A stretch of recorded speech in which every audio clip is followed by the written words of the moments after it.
এক ভাই বলেছেন, সেজদার সময় বান্দা আল্লাহর বেশি নিকটবর্তী হয়ে থাকে। তো এই দোহাই দিয়ে এই কথা বলে কি আমরা ওই শুধুমাত্র একটি সেজদা দিতে পারি?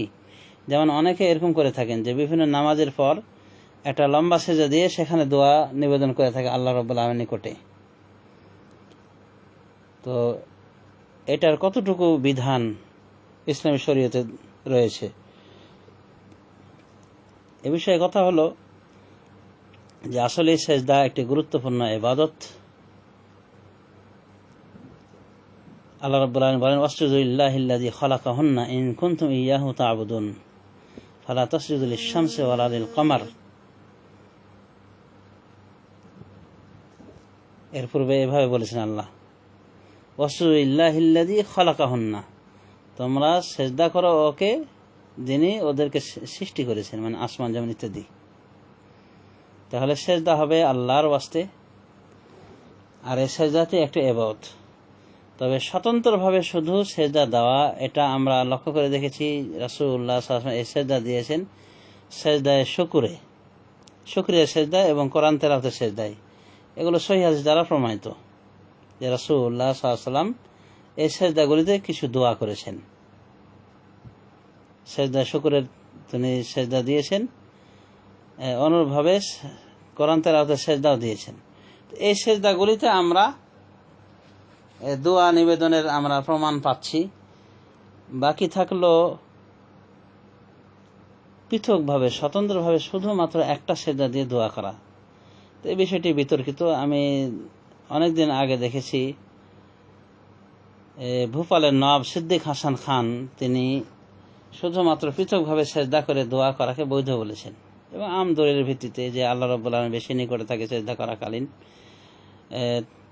তারপরে যারা এর পক্ষে রায় দেন বলে থাকেন, তারা উদাহরণস্বরূপ পেশ করে থাকেন যে আল্লাহ রাব্বুল আমিনের দরবারে কিয়ামত দিবসে শাফাতের জন্য রাসূলুল্লাহ সাল্লাল্লাহু আলাইহি ওয়াসাল্লাম আল্লাহর কাছে অনুমতি চাইবেন, এবং এই অনুমতিটা হবে রাসূলুল্লাহ সাল্লাল্লাহু আলাইহি ওয়াসাল্লামের সেজদার মাধ্যমে। তিনি সেজদায় লুটিয়ে পড়বেন, আল্লাহর নিকটে তিনি সেজদায় লুটিয়ে পড়বেন। তখন আল্লাহ রাব্বুল আলামিন বলেন, ইয়া মুহাম্মদ ইরফা রাসাকা ওয়াশফাতু শাফা, তুমি তোমার মাথা উঠাও এবং শাফাত করো, তোমার শাফাত গ্রহণ করা হবে। ইরফা রাসাকা ওয়াসাল তোতা ওয়াশফাতু শাফা ইত্যাদি, আও কামা জা ফিল হাদিস আন-নববী আশ-শরীফ। আল্লাহ বলবেন, ইরফা, হে মুহাম্মদ মাথা উঠাও, চাও যেটা চাইবে তোমাকে দেওয়া হবে, সুপারিশ করো, সুপারিশ গৃহীত হবে। তো রাসূলুল্লাহ সাল্লাল্লাহু আলাইহি ওয়াসাল্লাম সেজদায় পড়ে আল্লাহ রাব্বুল আলামিনের নিকটে নিবেদন করবেন।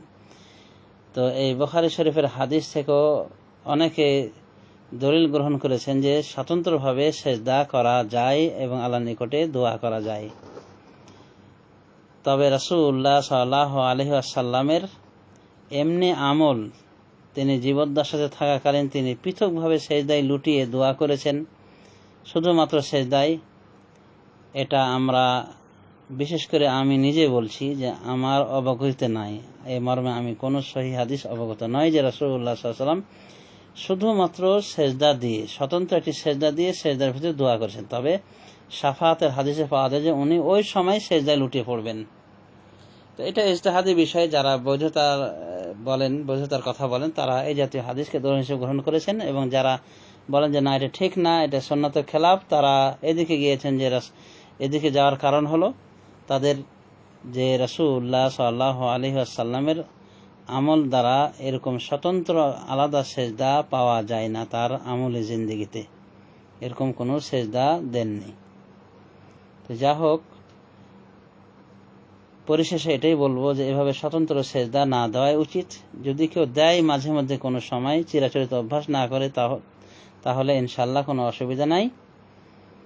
তবে চিরাচরিত নিয়ম করে নেওয়া ঠিক নয়। তারপরে কথা হলো যে রাসূলুল্লাহ সাল্লাল্লাহু আলাইহি ওয়াসাল্লাম সহিহ মুসলিম শরীফ হাদিসে বলেছেন যে বান্দা তার রবের নিকটে থেকে সেজদা করাকালীন ফাকসিরুদ দোয়া, সুতরাং তোমরা বেশি বেশি দোয়া করো।